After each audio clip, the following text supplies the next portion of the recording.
বাবা সব কিছুতে রাজি হয়ে গেল। বুঝলাম না বাবা রাগে রাজি হচ্ছে না জিদে। কিন্তু আমার তো ভালোই হলো, প্রিয় মানুষটাকে কাছে পাবো তাই।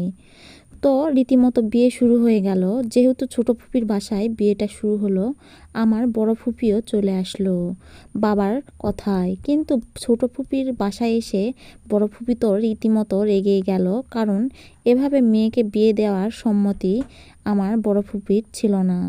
বিয়ের সময় আমার স্বামী আমাকে নাকফুলটা পর্যন্ত দিতে পারেনি। সেটার জন্য আমার বড় ফুপি খুবই রাগারাগি করে, কিন্তু ছেলেকে কিছু বলতেও পারেনি। যেহেতু জামাই মানুষ, তাকে তো কিছু বলা যাবে না। পরের দিন আমি চলে গেলাম জামাইকে নিয়ে বড় ফুপির বাসায়। সেখানে একদিন থেকেই চলে গেলাম নিজের বাড়িতে, সেও চলে গেল নিজেদের বাড়িতে।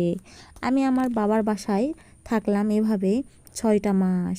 বিয়ের কথা রীতিমতো তার বাবা মার কানেও চলে গেল। ছেলে এভাবে বিয়ে করবে তারা কল্পনাও করতে পারেনি। কিন্তু আমার শ্বশুর শাশুড়ি ছিল একদমই নরম মনের মানুষ, তারাও বিয়েটা মেনে নিল। এবং আমার স্বামীও পড়াশোনা করে অনেক স্ট্রাগল করে নিজে চাকরি জোগাড় করলো। ডিফেন্সের একটা চাকরি হয়ে গেল তার। রীতিমতো চাকরিতে টাকাও লাগে, কিন্তু আমার বাবার কাছে 1 টাকাও হাত পাতেনি সে।